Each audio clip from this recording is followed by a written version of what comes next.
Olá pessoal, bem-vindos ao Maioridade Podcast. Nele abordaremos sempre temas relacionados ao envelhecimento e à longevidade. Meu nome é Ricardo, estou aqui com o Beto, especialista em longevidade e diretor da Clínica Maioridade. Apresentaremos juntos esse podcast para vocês.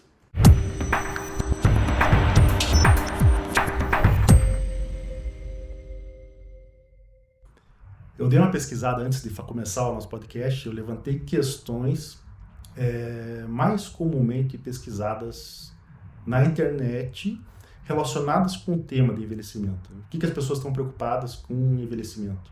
Algumas dessas questões te preocupam especificamente? Algumas delas batem no seu coração também? Ou a preocupação... Eu acho que bate, né? Vou fazer 46 anos esse mês. Né? Então, todas me preocupam.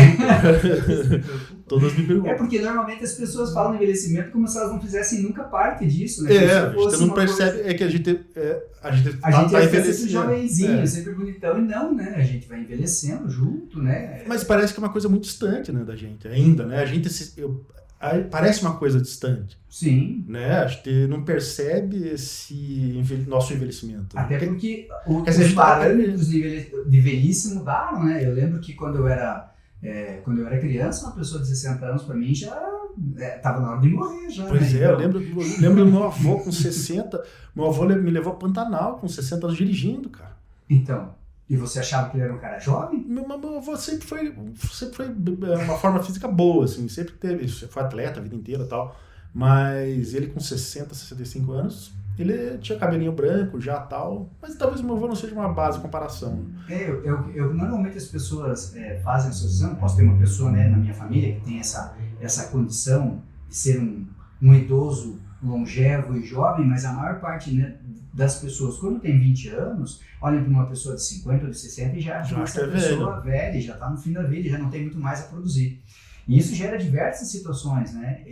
A gente tem hoje encarado, né, situações, inclusive, diante da própria envelhecimento da sociedade, da questão do próprio mercado de trabalho, de como fazer uma inclusão de pessoas mais velhas, porque normalmente elas são excluídas do mercado de trabalho, são excluídas da vida social também. Você pensa que a pessoa se aposenta, né? E acaba perdendo essa capacidade. Qual que é o seu grande projeto quando você se aposentar? Não perde a capacidade, parece que perde a capacidade produtiva, né? Isso, mas qual que é o seu grande projeto quando você se aposentar? Você tá perguntando para mim? Não, tô perguntando para você. Pode ser para você, pode ser para a maior parte das pessoas, porque todo mundo faz Tem um amigo meu que fala que eu tô gastando todos os esportes de velho de novo, porque eu vou pescar, eu vou fazer então eu tô gastando meus esportes de velho. Quando eu ficar velho, eu vou fazer o quê? Exatamente, essa que eu gostaria de saber. Quando você for, né, qual que é o projeto que você tem para depois, como você disse agora há pouco, nessa questão de você perder a sua produtividade, porque a nossa sociedade relaciona muito, né, a juventude com a idade produtiva. E o velho normalmente é descartado porque ele deixa de ser produtivo do ponto de vista, né, da economia. Então, na medida que eu me aposento, eu perdi o meu valor. Isso está muito relacionado com essa sociedade liberal que a gente tem, que está associada muito ao que eu posso dar de lucro, ao que eu posso produzir. Então, nessa condição, as pessoas, quando se aposentam, e esse termo, né, que vão para o aposento mesmo, né, elas vão para dentro de casa, para o seu aposento, se aposentaram, vão ficar no aposento, elas perderam esse valor. Então, por isso que eu pergunto muito para as pessoas, qual que é o seu plano quando você envelhecer, quando você ficar velho? Ou eu pergunto até, puxa, você tem pensado sobre isso? Pensou alguma vez sobre isso? O que você vai fazer? Porque eu escuto muita gente dizendo, eu penso em viajar, eu quero viajar muito. Digo, legal, então vai.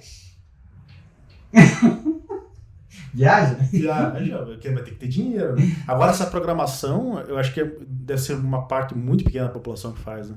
Uma das coisas, eu acabei pesquisando bastante coisa pra gente conversar, as perguntas mais comuns feitas na internet relacionadas com o envelhecimento. Uhum.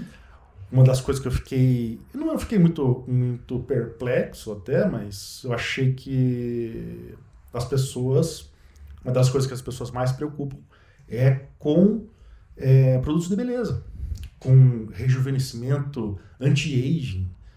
As pessoas não estão preocupadas com a saúde física, realmente. Estão preocupadas mais com produto para ruga, produto para esticar a pele. Eu acho que você está falando um tópico bem interessante, essa questão do envelhecimento, que a preocupação, na verdade, do envelhecimento, é a preocupação dessa perda, né, que você vai tendo das funções juvenis. Quando a pessoa começa a ter cabelo branco, não é comum as pessoas começarem a arrancar os cabelos brancos. Quando começa a sair os primeiros ruguinhas, pés de galinha, não é comum a pessoa querer, meu Deus, eu quero eliminar isso, eu quero... Por quê? Porque isso te coloca num patamar de velhice. Quando começam a aparecer as primeiras manchas cenisas, manchas da pele, a pessoa também se desespera. E é um desespero, na verdade, associado à estética, porque a estética do velho, a estética da velhice não é aceita. Então, acho que essa preocupação, ela é uma preocupação que tem muito a ver com isso, com o preconceito que todos nós temos com relação a nos tornarmos velhos. É um alto preconceito. É um alto preconceito. Mas você acha que talvez seja mais relacionado com o universo feminino? Acho que deve ser, né? Eu acho que não. Eu acho que está relacionado com o universo feminino. A mulher... mas acho que a mulher se preocupa mais talvez com produtos de beleza. É muito mais beleza. cobrada pela beleza, né? A nossa sociedade cobra muito da mulher. A nossa sociedade é uma sociedade machista que cobra muito da mulher a beleza. Cobra muito da mulher a condição da juventude.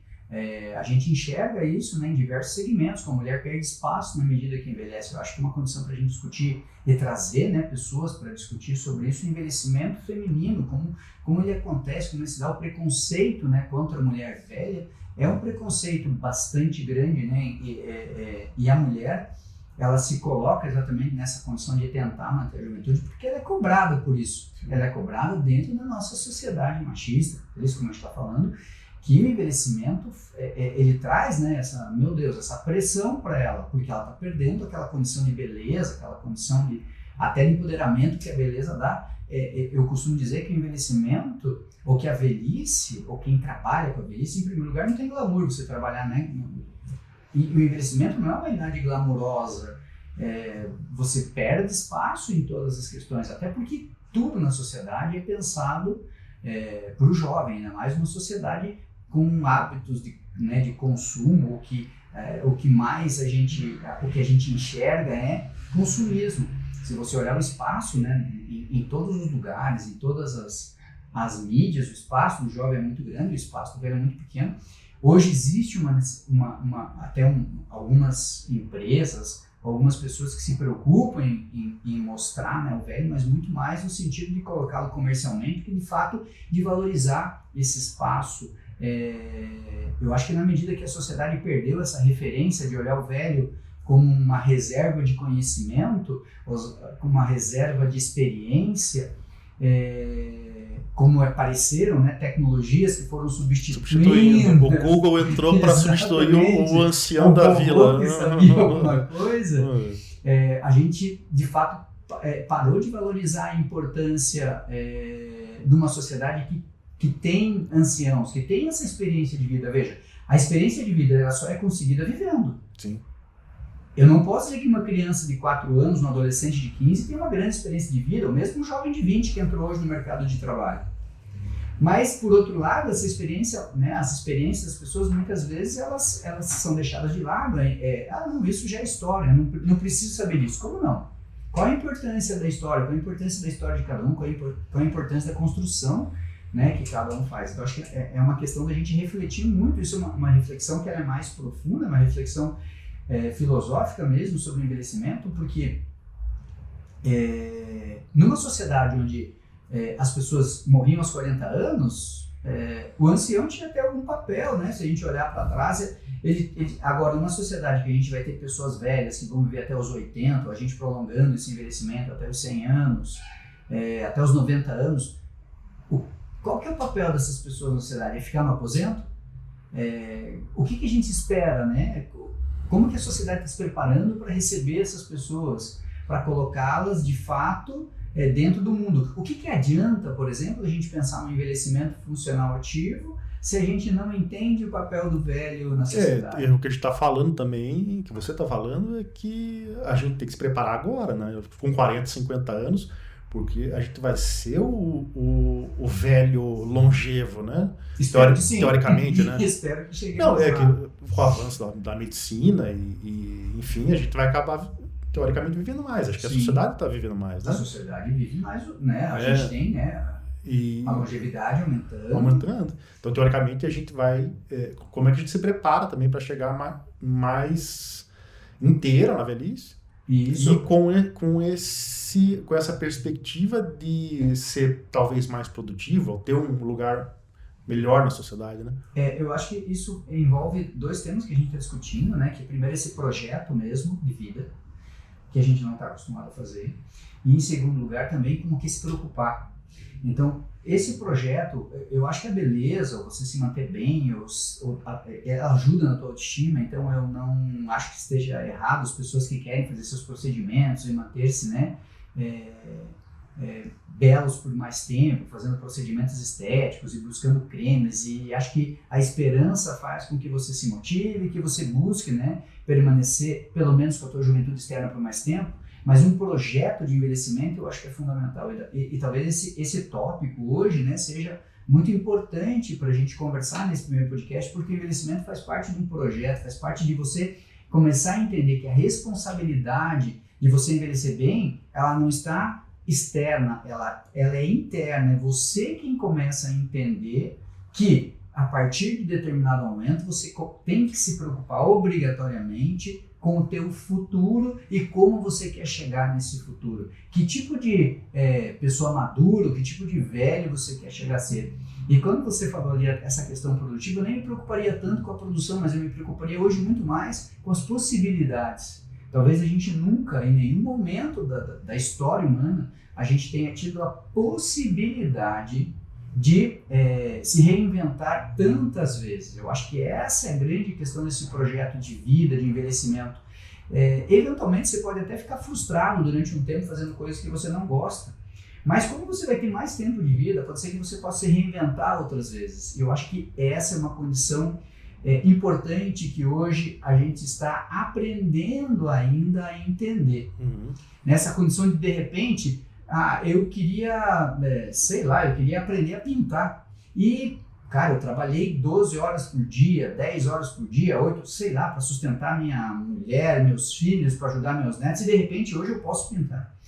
Mas, por que eu posso pintar? Porque, de fato, hoje existe essa possibilidade de você ter acesso a esse tipo de conhecimento. Muito mais fácil, tudo chegando direto na tela do celular, né?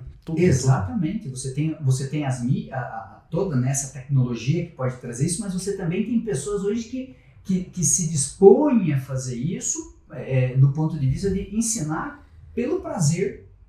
É um projeto, você pode ensinar pessoas a fazer coisas que você tem, você pode, aquele projeto que a gente está falando, eu quero viajar, mas as pessoas não pensam que para viajar, para poder fazer um esporte quando for mais velho, ou mesmo para poder cuidar da sua casa, se isso que você gosta, porque a gente gosta de cuidar da sua casa, de fazer jardim, de pintar parede, de ajudar o filho a mudar não sei o quê. Tem gente que gosta desse trabalho de marcenaria, mas tudo isso faz parte de um projeto. Porque se você chegar na idade adulta, na idade madura, ou na velhice, em condições precárias, sobretudo em condições físicas precárias, de nada vai valer você não ter ruga nenhuma. É verdade. De nada vai valer. Porque daí você não tem o físico, não vai acompanhar. Você vai se abaixar para juntar a planta do chão, vai dar um B.O. nas costas. Fica lá travadinha, sem conseguir levantar e com a ruga estiradinha. A ruga estiradinha. Mas com toda a lombalgia, com toda a dor nas costas, com todos os problemas que essa falta de cuidado vai trazer. Então, esse projeto passa por um projeto de cuidado, né? Mais físico do que... Físico, muito importante, mas também um cuidado intelectual. A gente tem visto, né, a importância do exercício mesmo, mais de outras atividades para a manutenção da saúde mental.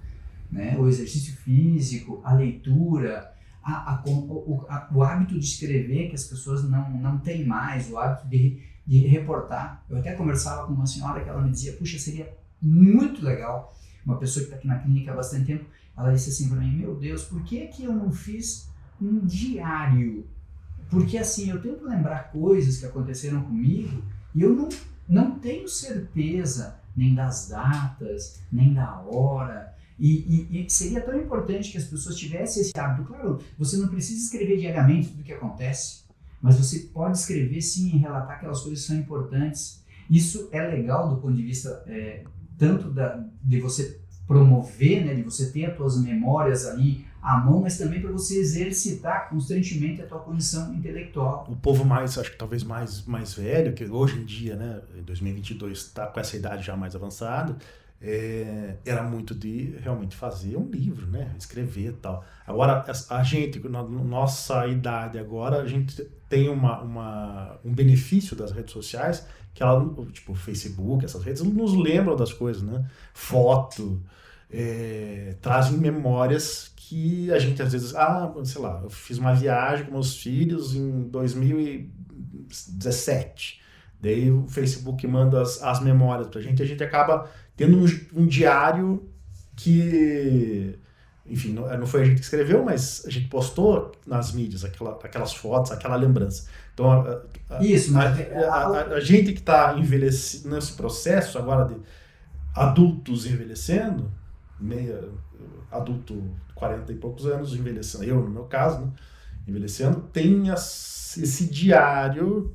Isso, mas das esse redes diário, sociais. ele não substitui a importância de você fazer o teu diário escrito. É isso que é Não, importante. eu acho que Porque essas eu entendo a memórias- fazer esse exercício. Né? porque na verdade é essa a condição. A gente está falando de todas as opções que nós temos e que normalmente são ferramentas muito simples. E as pessoas perguntam, puxa, como que eu posso prevenir a perda da memória? Ou como eu posso estimular minha memória? Como eu posso exercitar meu cérebro? Veja, o cérebro tem tantos neurônios quanto estrelas nas galáxias. Não é isso no universo? Nós temos, sabe Deus, quantos bilhões de neurônios ali esperando para fazer conexões. E a gente usa muito pouco. Além do que, eu acho que tem uma condição até bem importante que você falou das mídias sociais, que eventualmente elas podem te deixar preguiçoso, porque você está terceirizando tudo isso. Uhum. Então, você terceirizar as suas memórias para o Facebook, eu não sei quanto tempo vai durar o Facebook, não sei quanto tempo vai existir isso. Pode ser que você fica preguiçoso, a memória não vai ser exercitada. Ele só vai te lembrar. Ele vai te lembrar, e fatos. eventualmente você nem olha aquilo. Mas o fato de você escrever e o fato de você ler aquilo de novo, essa reafirmação, essa pavimentação que é importante fazer nesses neurônios, é o que a gente está falando. E coisas simples. Porque eventualmente a gente quer muitas coisas complexas para tentar trabalhar com essas questões de envelhecimento, e eventualmente a gente tem uma coisa simples como é a escrita, como é você produzir suas memórias, você rememorar, você fazer reminiscências. Além do que a própria memória, né, cada vez que você visita essas memórias, elas são reconstruídas. A memória não é uma coisa estática, a memória não é uma coisa parada, né? Uhum. Então esse revisitar, esse buscar os detalhes, você puxa o que a gente estava fazendo naquele momento. Acaba lembrando. E inclusive reconstruindo, que isso é lembrando importante coisas que não lembrava, né? Ou talvez essa memória. Pode ser que você aumente e não seja tudo verdade, mas o trabalhar com isso faz com que você tenha um trabalho do ponto de vista da abstração, do ponto de vista da concentração, do ponto de vista da questão da literacia. Então, esse hábito é um hábito importante. E quando a gente está falando de um projeto, a gente é ruim de fazer projeto porque dificilmente a gente senta para fazer uma reflexão sobre alguma coisa. Dificilmente a gente senta para pensar, puxa, o que eu preciso agora? O que eu devo fazer? Eu sempre vejo as pessoas fazendo um pequeno projeto ou aquelas... quando chega no final do ano que você faz a sua... A lista de Isso mesmo, lista de... Como é que chama? Lista de objetivos do ano, né? Tem outro nome. Lista de... Aquela lista, né? Desejos, objetivos, isso, conquistas, enfim. E você vai fazendo aí, você faz aquilo ali e esquece. Pronto, deixei. Sabia que uma vez eu vi a estatística que acho que a pessoa faz isso no ano novo, né? Uhum. Dia 15 ela já quebrou a primeira. É verdade. Existe uma estatística. Dia 15 já quebrou a primeira. Vou parar de comer, vou parar de fumar, vou parar de beber. Isso. Dia 15 tá bebendo, tá fumando, tá pagando. Adeus. E não me preocupo. Porque na verdade não existe uma ideia de longo prazo. Puxa teu mic pra trás, Beto. Aqui. Uma das coisas que eu tava curioso até para saber realmente que as pessoas procuram saber sobre envelhecimento, as perguntas mais comuns feitas no Google. O que as pessoas procuram, né? Primeiro foi essa da estética, muito disparada na frente de todas.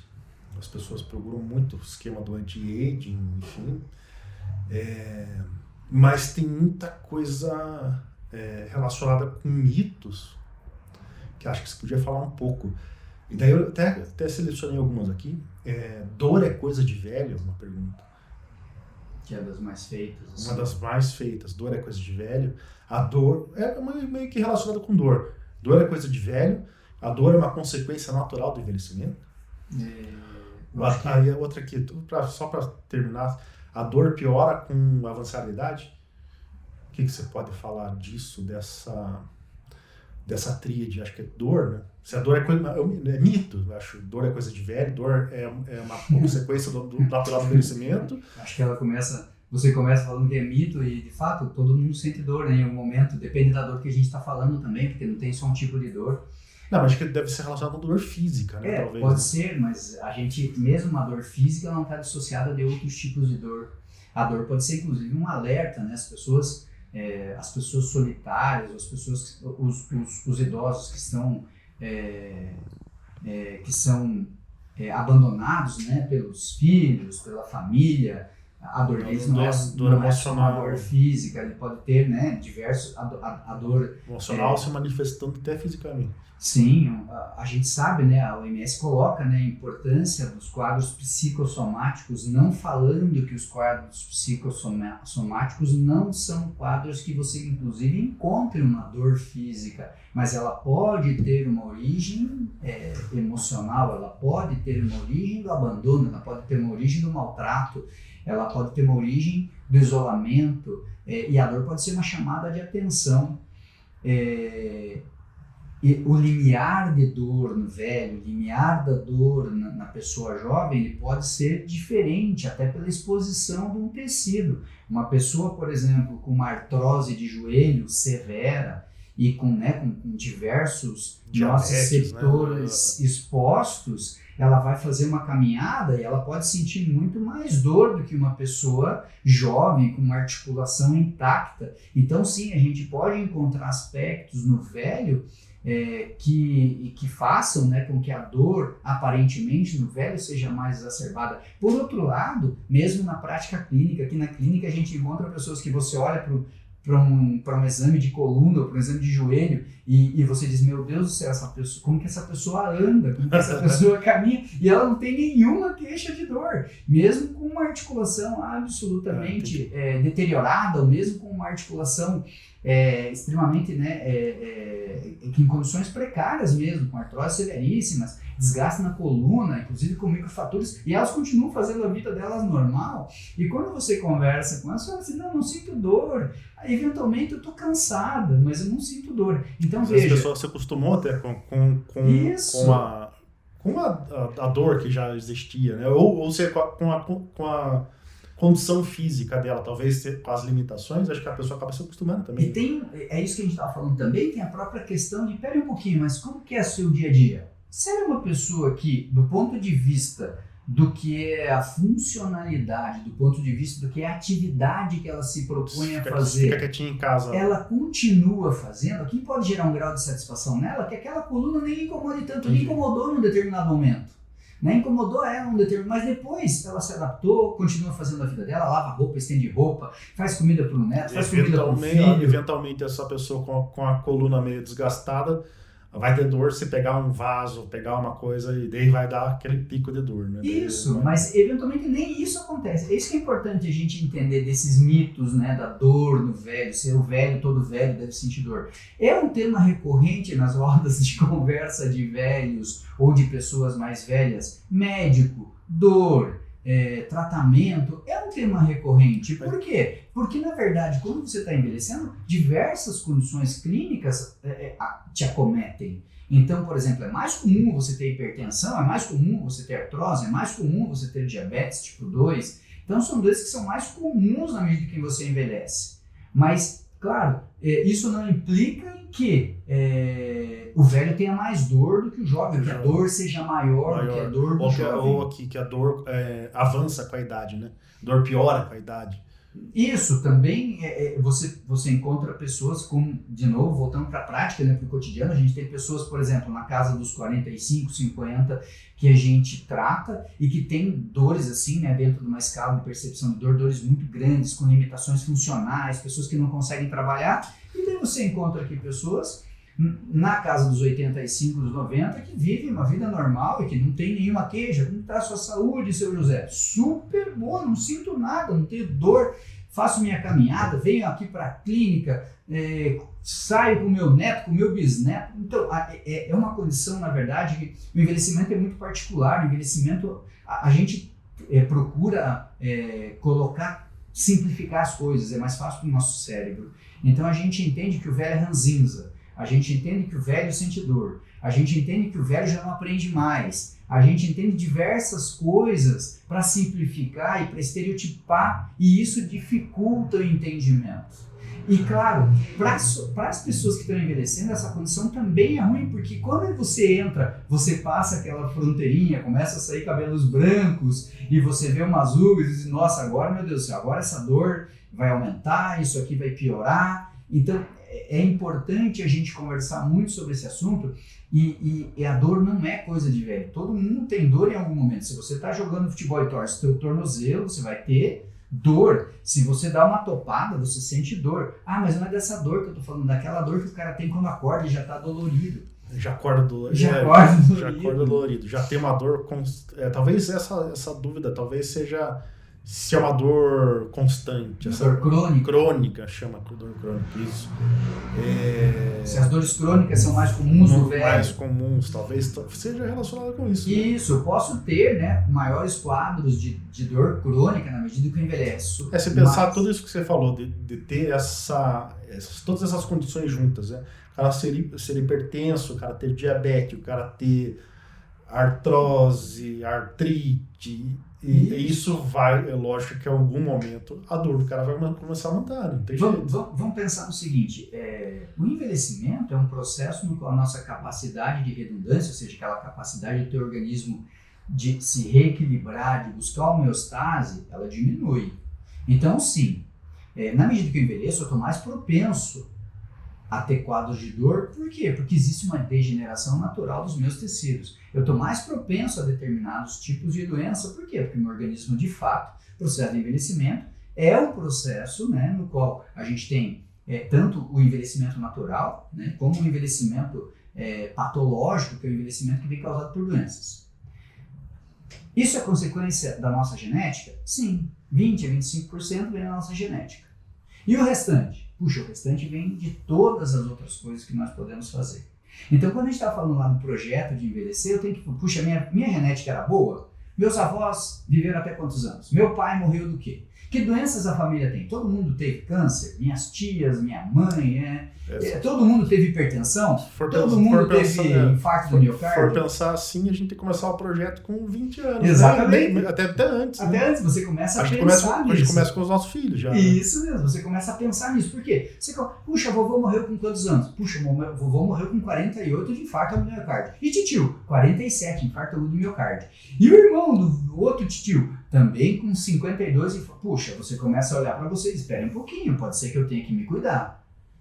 Então, essas questões são as questões genéticas. E quando eu estou olhando isso, eu também vou olhar outras doenças, né, que teoricamente aquela família tem. Hoje já existem pesquisas, né, do ponto de vista do DNA, para a gente poder mapear algumas coisas, mas é importante a gente entender que se olhar para trás, e aquilo que a gente falava das memórias da família, né, veja, só ter isso, a gente fala, e aquele tio?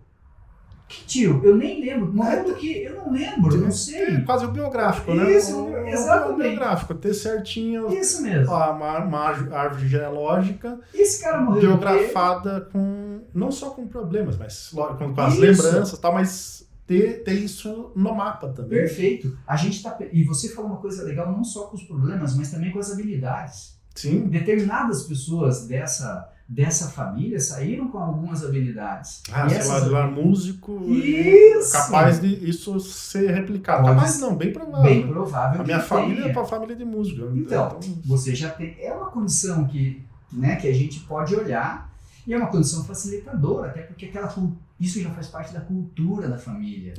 E pode ser transmitido. Você tem um avô, um pai que é incentivado, músico, incentiva. Você tem incentivar as crianças. Exatamente. Então você vai buscar essas condições. Entender isso, que o envelhecimento tem essa questão genética que a gente tem que olhar. tem que olhar esse histórico que nos cerca, o histórico dos parentes mais próximos, né, até o segundo, terceiro grau, para a gente ter uma ideia do que está acontecendo com essa família. E depois, depois eu tenho tudo que eu posso fazer. Nunca é tarde para começar, mas se eu começar o meu projeto de me cuidar, veja, a obesidade é um dos maiores maus, né, que a gente tem. A obesidade, ela traz diversas consequências negativas. Uma delas, simples, que a gente pode pensar, é no diabetes, que é uma condição que agrava. Mas se eu não for pensar em nenhuma doença, se eu for pensar na minha estrutura corporal, se eu for pensar que quando eu era jovem eu pesava 70 quilos, e de repente, quando eu chego nos 45, eu estou com 92. E daí, quando eu chego nos 50, eu já estou com 98 quilos. O que acontece com a minha estrutura? Daí, quando a pessoa tem dor nos joelhos, tem dor no quadril, tem problema de coluna, ela acha que não tem nada a ver com o que ela fez. Meu Deus, o que aconteceu comigo? Simples. Você tinha um chassi para aturar determinada carga. Você colocou 1.000 quilos em cima e entortou o chassi. E aí você está deixando... E toda aquela carga vai te causar dor, vai te causar problema, vai desestruturar a tua marcha, vai desestruturar a tua postura. E isso as pessoas não pensam. Então, eu estou naquele prazer, naquela cerveja, naquele churrasco, naquela comida, mais um pouquinho. Estou agravando, né, determinada condição que vai ser uma condição clínica futura. E eu não estou preocupado com isso, porque aquele prazer momentâneo da comida é maior. Mas aí vamos voltar naquela história, né? O envelhecimento parece muito distante, né? Vamos voltar nessa história. Porque como é uma evolução muito gradativa, né? E lentamente, lentamente. Isso, não é catastrófico. Não é que você de dia tá novinha, amanhece. Você não vai amanhecer velho. Amanheceu velho. Você vai perdendo pouquinho. Só que daí, justamente, as pessoas não se ligam da própria situação. E essa condição que você falou do perder de pouquinho é a mais interessante da gente pensar. Porque, por exemplo, uma alteração de marcha, excetuando se você torceu o tornozelo, fraturou o joelho, ou teve uma lesão de ligamento, a tua marcha altera rapidamente.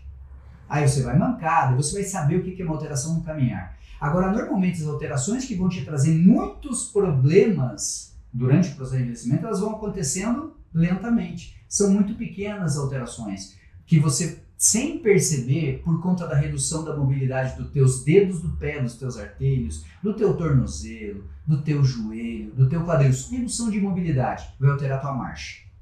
Essa alteração na sua marcha vai trazer alteração na distribuição do teu peso em cada perna quando você está caminhando.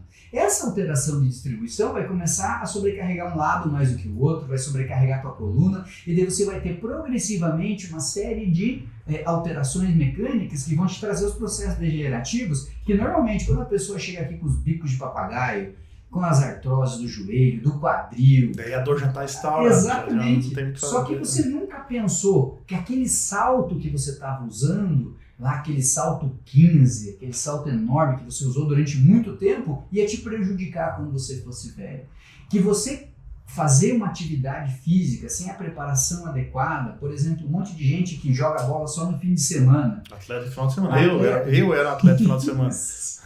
Esse cara que joga bola todo fim de semana, ele não faz nada, toma cerveja, assiste série, fica no final de semana vai jogar bola, ou no fim de semana decide pedalar não sei quantos quilômetros. Esse cara, ao longo do tempo, ele está fazendo determinado tipo de atividade que vai prejudicar no envelhecimento. Por isso que a gente está falando da questão do projeto. É um projeto de autocuidado. E envelhecer bem é um projeto de autocuidado que começa quando? Quanto antes você se conscientizar de que velho você quer ser, antes vai começar isso. Só que veja, não vai refletir na tua velhice. Isso vai refletir em cada momento da sua vida. Porque você pode deixar de ser hipertenso aos 35, pode deixar de ter um infarto aos 40, pode deixar de ser diabético tipo 2 aos 55 ou 60, pode deixar de ser um velho ou uma pessoa demente aos 70. Tudo isso por quê? Porque você começou com um projeto. Claro, muita gente está começando, como você falou, projeto, por tirar a ruga, né? por fazer um procedimento estético qualquer, e não está pensando na questão interna do envelhecimento. Eu acho que dá para fazer uma associação como se fosse um projeto financeiro, né? Você tem que fazer uma poupança de saúde. Isso, o termo está corretíssimo. Se eu não me equivoco, acho que até o Wilson Jacob Filho já fala isso. Ele diz que o tempo que você investe cuidando é um tempo que você ganha em saúde, é uma poupança para a saúde. É como se você, pensando traduzindo em miúdos para a parte do investimento. Você vai, sei lá, você quer ter 1 milhão daqui 30 anos, você vai ter que começar a poupar pouquinho, mas vai ter que poupar durante 30 anos, sei lá quanto tempo para juntar 1 milhão, mas você vai ter que poupar. Perfeito, é isso mesmo.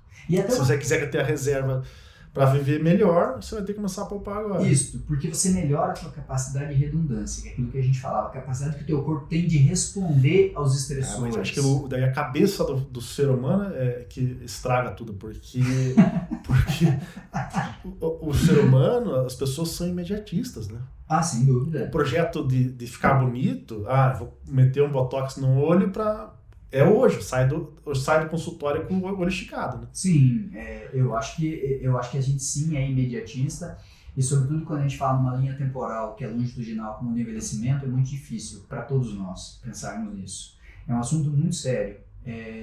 Como você disse, se para o planejamento financeiro a gente já tem dificuldade, quando a gente estabelece uma meta para você, sei lá, você quer comprar seu celular, ou você quer comprar um tênis novo, você quer, né, cada um dentro da sua possibilidade, um quer comprar uma casa, o outro só quer comprar, sei lá, uma coleção de livros, ou o outro quer comprar o que seja, né, que você queira fazer, a gente já tem dificuldade em fazer porque a gente queria aquilo para ontem. Sim. E tudo que a nossa sociedade está fazendo não é tornar isso mais simples, é tornar isso mais complexo, porque a gente quer não para ontem, mas a gente já quer que já tivesse acontecido.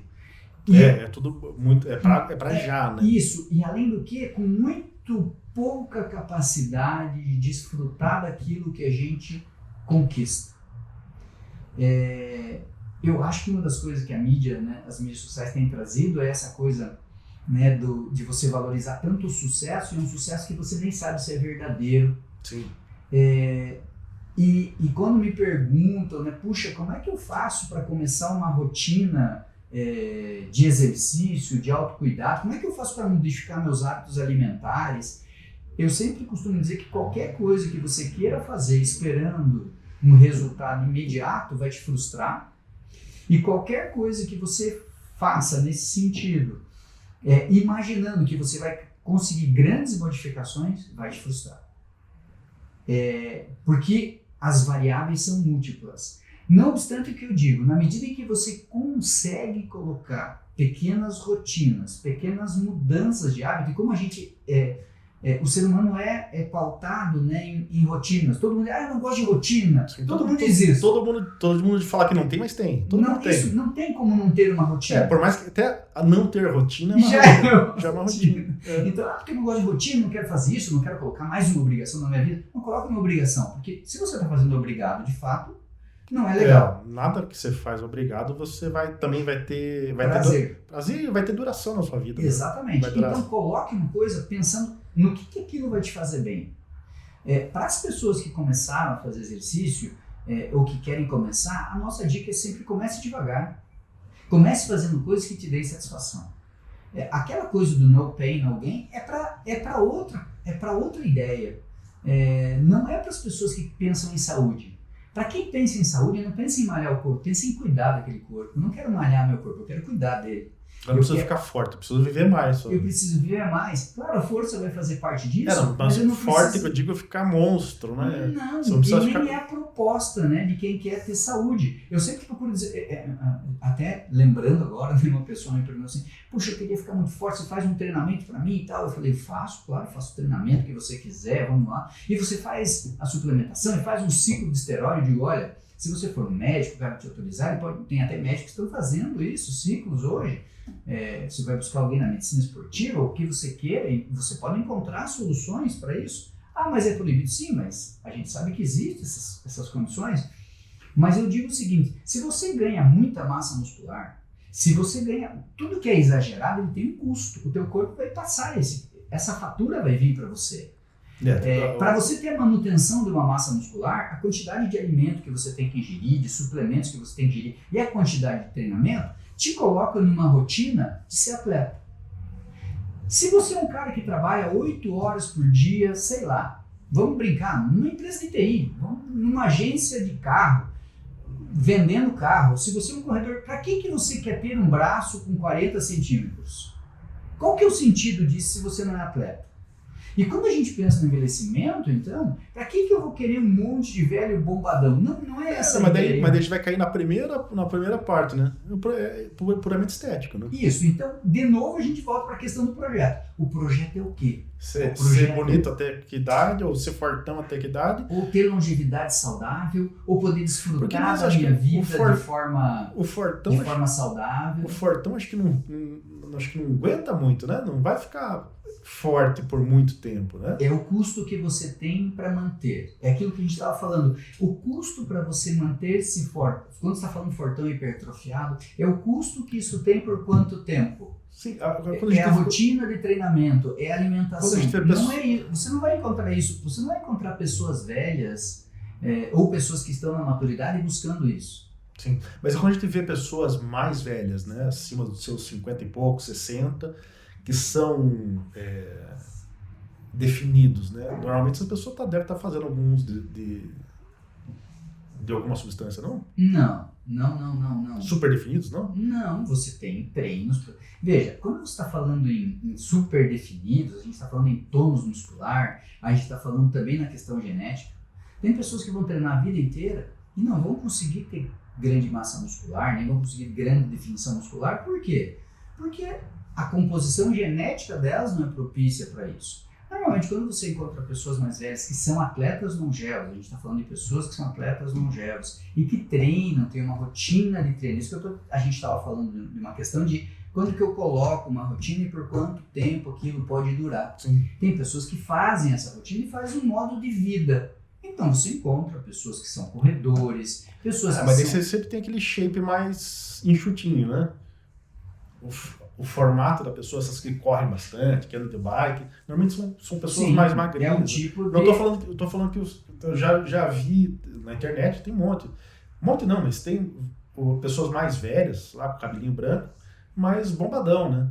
Esses caras devem tomar reposição hormonal, devem fazer um monte de coisa, né, para chegar nisso. Né? Você provavelmente pode ter condições de reposição hormonal, até porque os níveis de testosterona, isso é um debate para um outro momento, né, tendem a cair na medida que a gente envelhece. Os níveis de testosterona sérica vão caindo, e a testosterona é, por excelência, um hormônio hipertrófico. Para continuar forte, vai ter que ter... Você vai ter uma suplementação. Existe, né, hoje, recomendações para quando você vai fazer a dosagem de testosterona, se está abaixo dos níveis. E, obviamente, existe uma preocupação, né, com o envelhecimento, né, masculino, né, dessa queda da testosterona. Se você tem os níveis de testosterona abaixo, normalmente você vai ter queda no teu nível de força, vai ter perda de massa muscular. E isso é um problema a ser tratado normalmente por um médico, né, que vai ser um endocrinologista que vai olhar isso e vai conseguir fazer, o mesmo urologista vai olhar isso e vai fazer essa condição e esse segmento, né, com esse tipo de pessoas. Dentro do que a gente está pensando mesmo, aqui, até o que a gente está discutindo, eu acho que o maior legado dessa questão de você envelhecer é pensar nesse projeto. O teu corpo o teu corpo, quando eu estou falando do teu corpo, eu não estou fazendo uma separação. Eu não estou falando do teu corpo e a tua mente. Porque, na verdade, né, até uma coisa que a gente fala, a gente é um ser espiritual, a gente é um ser sentimental, a gente é um ser físico, a gente é um ser social, a gente tem diversas dimensões, mas todas essas dimensões, elas só se projetam no dia a dia por meio de quem você é fisicamente. Uhum. Então, quando eu estou falando do teu corpo, cuidar do teu corpo, entenda que eu estou falando do cuidar do corpo de forma complexa, pensando em todas as dimensões. Esse cuidar do corpo não está centrado só no exercício físico. Esse cuidado está centrado normalmente no gerenciamento e no controle do estresse, está centrado no cuidado das tuas relações pessoais, nas tuas inter-relações. É quase aquela roda da vida, aquela roseta da vida de coaching, né? Que tem espiritualidade, parte física, parte emocional, relações. Porque você é um ser multidimensional. Desculpe aqui, caiu minha caneta. Você é um ser multidimensional. Essas dimensões se interligam E esse projeto de envelhecimento ele deve contemplar todas essas dimensões. Obviamente, o que eu digo para as pessoas: alguém acamado, como que está fisicamente? Normalmente está fraco. Quando você vê alguém fazendo uma caminhada de forma enérgica, caminhando por terrenos que são íngremes ou que são descidas, e você vê, normalmente você pode imaginar que aquela pessoa fisicamente está bem. Então, o cuidado com o corpo, o cuidado com a parte física, ele é muito importante porque ele reflete de forma muito intensa nas outras dimensões. Sim. O meu estado físico, ele faz um efeito muito intenso sobre o meu estado emocional. Sim. O embotamento, a depressão maior, uma pessoa que está deprimida, normalmente fisicamente ela mingua. Pegando, até fazendo uma relação, pega uma pessoa que fica doente, gripada, Isso, fica de cama, isso mesmo. né?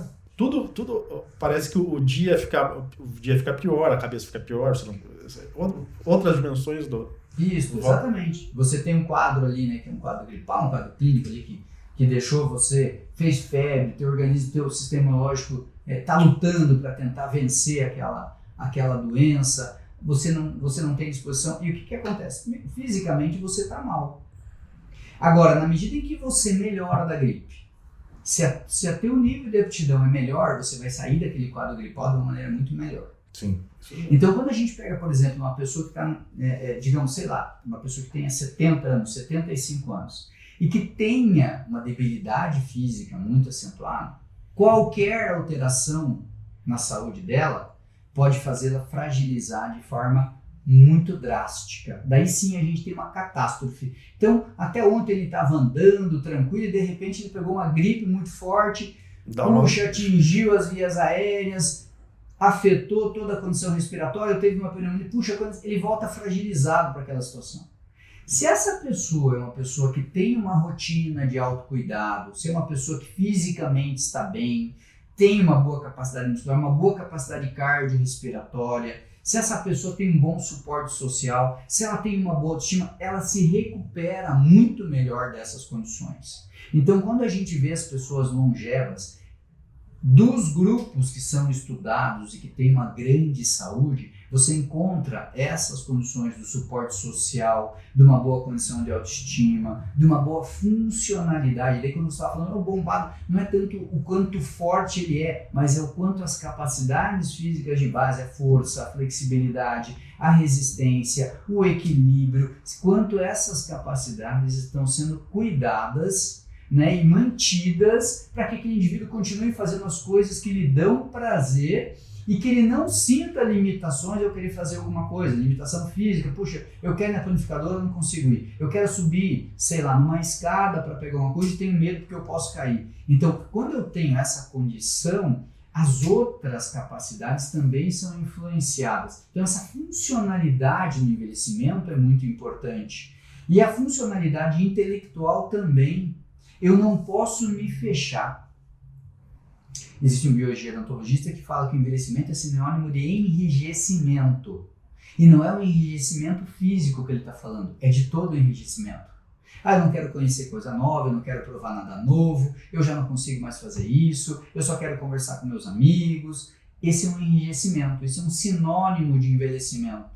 Por quê? Porque as outras dimensões são associadas. Então, dentro desse projeto que a gente estava falando, cuidar da estética é importante, mas cuidar das outras dimensões, todas do envelhecimento, são muito importantes. E talvez o que a gente tenha que falar com as pessoas é que quando eu começo a cuidar disso, essa é a grande questão do início do projeto. Exatamente. Que deve ser muito, muito mais cedo que as pessoas não imaginam. É que daí vai cair naquela reflexão também, né? Que a gente não percebe o envelhecimento, né? Chegando. A gente não tem essa percepção. Isso. Porque pra gente é muito distante. Pra uma criança, para um adolescente, é muito mais distante ainda. Isso. Né? Então eu acho que se a gente for perguntar, puxa, quando eu começo a me preocupar, viva loucamente alguns anos e de repente comece a pensar que Uma hora vai faltar. Vai faltar. Então, para uma pessoa de 30, de 35, talvez seja o momento de começar a mudar alguns hábitos. E adquirir hábitos novos que vão te levar, né, ao envelhecimento. Mas, puxa, é tarde começar quando eu já estou, sei lá, com 60? A gente está falando que o projeto pode, mas o projeto pode começar mais tarde. O projeto pode começar mais tarde. Se vai levar mais tempo, vai ter um pouco mais de dificuldade. E talvez os resultados não sejam tão bons como quando você tivesse começado antes. Mas antes tarde do que nunca. Os ganhos acontecem em todas as idades. Eu acho que a grande questão do que a gente está aprendendo hoje, né, com o envelhecimento, é essa grande plasticidade do envelhecer. Claro, talvez você não consiga mais prevenir uma doença crônica que você conseguiria prevenir se você tivesse começado antes. Mas você consegue melhorar muito o teu controle de diabetes, você consegue controlar muito a tua hipertensão, você consegue melhorar muito a tua condição de marcha sem ter que ir para uma prótese de joelho, de quadril. Você consegue fazer muitas coisas, você consegue aprender muitas coisas novas que vão te levar a contato com outras pessoas, a ter satisfação e a se envolver com a vida. Porque eu acho que a grande questão de envelhecer é estar envolvido com a vida. A gente quer ter mais tempo para viver, não quer ter mais tempo para ficar visitando médico, visitando hospital, dormindo e vendo TV. Isso, se for para isso, talvez seja um projeto, eu quero ver todas as séries do mundo, mas eu acho que não é o que vai dar mais satisfação para você viver mais, até porque hoje, né, a gente tem uma grande oferta de coisas para serem feitas, uma grande oferta, né, grandes oportunidades para a gente poder vivenciar isso. Ricardo, estou muito feliz, os temas que a gente discutiu hoje aqui são intermináveis, a gente falou muito sobre esse projeto de envelhecer e felizmente a gente dispõe desse espaço para discutir temas tão importantes, né, para quem estuda o envelhecimento, para quem é curioso nisso também e também para todos aqueles que vivenciam e vivem o envelhecimento todos os dias. Eu acho que é legal fazer um convite, né, para as pessoas mandarem questões, né, a gente sabe que todo mundo está envelhecendo, né, tem familiares que estão envelhecendo, pais, avós, e aproveitar a especialidade do Beto aqui, da Clínica Moridade, para responder algumas perguntas, né? Tem muita coisa que chega nos e-mails da clínica aqui, sempre com dúvidas bem pontuais e pertinentes. Né? Dúvidas muito legais, e o mais legal das dúvidas é que eventualmente uma dúvida que você tenha é uma dúvida de muita gente. Então envie para que a gente possa atender o que vocês esperam e para que a gente possa ter conversas muito agradáveis como essa que a gente teve hoje. Que bom. Obrigado. Obrigado para todos vocês. Tchau, tchau, pessoal.